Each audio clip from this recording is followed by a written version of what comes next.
ஓம் சாந்தி. 13/11/2025 காலை முரளி. முரளியின் சாரம். பாபா சொல்றார், இனிமையான குழந்தைகளே, நீங்கள் துக்கத்தை சகித்து கொள்வதிலேயே நிறைய நேரத்தை வீணடித்து விட்டீர்கள். இப்பொழுது உலகம் மாறிக்கொண்டிருக்கிறது. நீங்கள் தந்தையை நினைவு செய்யுங்கள். சதோ பிரதானமாக ஆகுங்கள். அப்போது நேரம் பயனுள்ளதாக ஆகிவிடும். கேள்வி: 21 பிறவிகளுக்கான லாட்டரியை பெறுவதற்கான முயற்சி என்ன?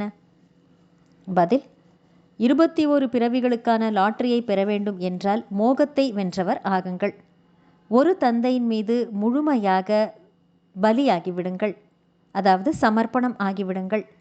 இப்பொழுது இந்த பழைய உலகம் மாறிக்கொண்டிருக்கிறது. நாம் புது உலகிற்கு சென்று கொண்டிருக்கிறோம் என்பது எப்பொழுதும் நினைவில் இருக்கட்டும். இந்த பழைய உலகத்தை பார்த்தும் பாராமல் இருங்கள். குசேலரை போல ஒரு பிடி அரிசியை பயனுள்ளதாக ஆக்கி சத்யுகத்தின் அரசாட்சியை பெற வேண்டும். ஓம் சாந்தி. ஆன்மீக குழந்தைகளுக்காக ஆன்மீக தந்தை வந்து புரிய வைக்கின்றார். இதையோ குழந்தைகள் புரிந்துள்ளீர்கள். ஆன்மீக குழந்தைகள் என்றால் ஆத்துமாக்கள், ஆன்மீக தந்தை என்றால் ஆத்மாக்களின் தந்தை. இதற்கு ஆத்மாக்கள் மற்றும் பரமாத்மாவின் சந்திப்பு என்று கூறப்படுகிறது. இந்த சந்திப்பு ஒரே ஒரு முறைதான் நிகழ்கிறது. இந்த அனைத்து விஷயங்களையும் குழந்தைகளாகிய நீங்கள் அறிவீர்கள். இது விசித்திரமான விஷயம் ஆகும். விசித்திரமான, அதாவது சரீரம் அற்ற தந்தை விசித்திரமான ஆத்மாக்களுக்கு புரிய வைக்கின்றார். உண்மையில் ஆத்மா விசித்திரமானது, அதாவது சரீரம் அற்றது. இங்கு வந்து சித்திரம் என்ற சரீரத்தை தரித்து கொண்டு விடுகிறது. சித்திரத்தின் மூலம் பாகத்தை நடிக்கிறது. ஆத்மாவோ எல்லோருக்குள்ளும் இருக்கிறதல்லவா? மிருகங்களுக்குள்ளேயும் ஆத்மா உள்ளது. 84 லட்சம் என்று கூறுகிறார்கள். அதிலோ எல்லா மிருகங்களும் வந்து விடுகின்றன இல்லையா? ஏராளமான விலங்குகள் உள்ளன அல்லவா? இந்த விஷயங்களில் எல்லாம் நேரத்தை வீணாக்க வேண்டாம் என்று தந்தை புரிய வைக்கிறார். இந்த ஞானத்தை தவிர பிற விஷயங்களில் மனிதர்களின் நேரம் வீணாகி கொண்டே இருக்கிறது. இப்போது தந்தை குழந்தைகளாகிய உங்களுக்கு வந்து புரிய வைக்கின்றார். பிறகு அரைக்கல்பம் நீங்கள் பாக்கியத்தை அனுபவிக்கிறீர்கள். அங்கு உங்களுக்கு எந்த ஒரு கஷ்டமும் இருப்பதில்லை. உங்களுடைய நேரம் வீணாவதே துக்கத்தை சகித்து கொள்ளுவதில்தான். இங்கோ துக்கமே துக்கமாக உள்ளது. எனவே எங்களுடைய துக்கத்தில் நேரம் வீணாகி விடுகிறது. இதிலிருந்து எங்களை வெளியேற்றுங்கள் என்று எல்லோரும் தந்தையை நினைவு செய்கிறார்கள். சுகத்தில் ஒருபோதும் நேரம் வீணாகிறது என்று யாரும் கூற மாட்டார்கள். இந்த சமயத்தில் மனிதனுக்கு எந்த ஒரு மதிப்பும் இல்லை என்பதையும் நீங்கள் புரிந்துள்ளீர்கள். மனிதர்களை பாருங்கள், திடீரென்று இறந்து விடுகிறார்கள். ஒரே ஒரு புயலில் எவ்வளவு பேர் போய்விடுகிறார்கள். ராவண ராஜ்யத்தில் மனிதர்களுக்கு எந்த ஒரு மதிப்பும் இல்லை. இப்பொழுது தந்தை வந்து உங்களை எவ்வளவு மதிப்பானவராக ஆக்குகின்றார். ஒரு பைசா கூட மதிப்பு இல்லாமல் இருந்த நம்மை மிகவும் மதிப்புடையவர்களாக ஆக்குகின்றார். வைரம் போன்ற விலைமதிப்பற்ற பிறவி என்று கூட பாடப்பட்டுள்ளது. இந்த நேரத்தில் மனிதர்கள் சோழிகளுக்கு பின்னால் ஈடுபட்டுள்ளார்கள். அப்படியே ஆனாலும் லட்சாதிபதி கோடீஸ்வரராக ஆகிறார்கள். அவர்களுடைய முழு புத்தி அதிலேயே உள்ளது. அவர்களிடம் இவை அனைத்தையும் மறந்து ஒரு தந்தையை நினைவு செய்யுங்கள் என்று கூறினால் ஏற்றுக்கொள்ளவே மாட்டார்கள். யாருடைய புத்தியில் முந்தைய கல்பத்திலும் பதிந்திருக்குமோ அவர்களுடைய புத்தியில்தான் ஞானம் பதியும். இல்லை என்றால் எவ்வளவுதான் புரிய வைத்தாலும் ஒருபொழுதும் புத்தியில் ஏறாது. இந்த உலகம் மாறிக்கொண்டிருக்கிறது என்பதை நீங்களும் வரிசை கிரமமாக அறிவீர்கள். உலகம் மாறிக்கொண்டிருக்கிறது என்பதை வெளியில் வேண்டுமானாலும் நீங்கள் எழுதுங்கள். அப்பொழுது கூட நீங்கள் ஒவ்வொருவருக்கும் புரிய வைக்காதவரை அவர்கள் புரிந்து கொள்ள மாட்டார்கள். நல்லது, யாராவது புரிந்து கொண்டு விட்டார்கள் என்றால் பிறகு அவர்களுக்கு தந்தையை நினைவு செய்யுங்கள், சதோ பிரதானமாக ஆகுங்கள் என்று புரிய வைக்க வேண்டியுள்ளது. ஞானமோ மிகவும் சுலபமானது. இவர்கள் சூரிய வம்சத்தினர், சந்திர வம்சத்தினர். இப்பொழுது இந்த உலகம் மாறிக்கொண்டிருக்கிறது. மாற்றுபவர் ஒரே ஒரு தந்தை ஆவார்.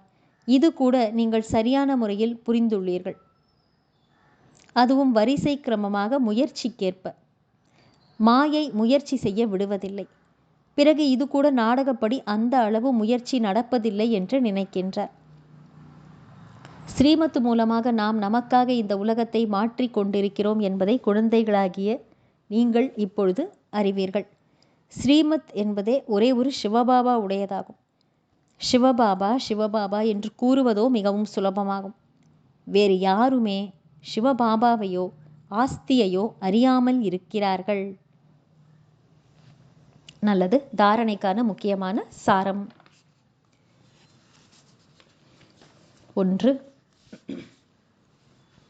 இப்பொழுது இந்த சரீரத்தின் மூலம் எந்த ஒரு பாவ கர்மமும் செய்யக்கூடாது. ரிஜிஸ்டர் கெட்டுப்போய் விடும் வகையில் அப்பேற்பட்ட எந்த ஒரு அசுரத்தனமான காரியமும் செய்யக்கூடாது. 2. ஒரு தந்தையின் நினைவின் போதையில் இருக்க வேண்டும். தூய்மையாக ஆவதற்கான அடிப்படை முயற்சியை அவசியம் செய்ய வேண்டும். சோழிகளுக்கு பின்னால் தங்கள் விலை மதிப்பற்ற நேரத்தை வீணாக்காமல் ஸ்ரீமத் மூலம் வாழ்க்கையை சிறந்ததாக ஆக்கிக் கொள்ள வேண்டும். வரதானம். தன்னை உலக சேவைக்காக அர்ப்பணம் செய்து மாயையை தாசியாக மாற்றக்கூடிய சகஜமாக முழுமையடைந்தவர் ஆகுக. இப்பொழுது உங்களுடைய நேரம், அனைத்து பிராப்திகள் அல்லது பலன்கள், அறிவு, குணம் மற்றும் சக்திகளை உலக சேவைக்காக அர்ப்பணம் செய்யுங்கள். எந்த எண்ணம் எழுந்தாலும் அது உலக சேவைக்கான எண்ணமா என்று சோதனை செய்யுங்கள். அப்படி சேவைக்காக அர்ப்பணம் செய்வதன் மூலம் நீங்கள் சகஜமாகவே நிரம்பிய நிலையை அடைந்து விடுவீர்கள்.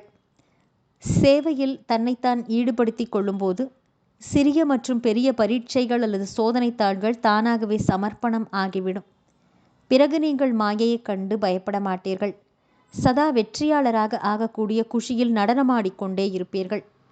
மாயையை தன்னுடைய வேலைக்காரனாக அனுபவம் செய்வீர்கள். தன்னை சேவைக்காக அர்ப்பணம் செய்தால் மாயை தானாகவே உங்களிடம் அர்ப்பணம் ஆகிவிடும். ஸ்லோகன்.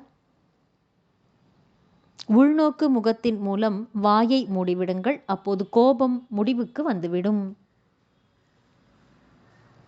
நல்லது. இனிமையிலும் இனிமையான வெகு காலம் கழித்து காணாமல் போய் மீண்டும் தேடி கண்டெடுக்கப்பட்டுள்ள செல்லமான குழந்தைகளுக்கு தாயும் தந்தையுமான பாப்தாதாவின் அன்பான நினைவுகள் மற்றும் காலை வணக்கம்.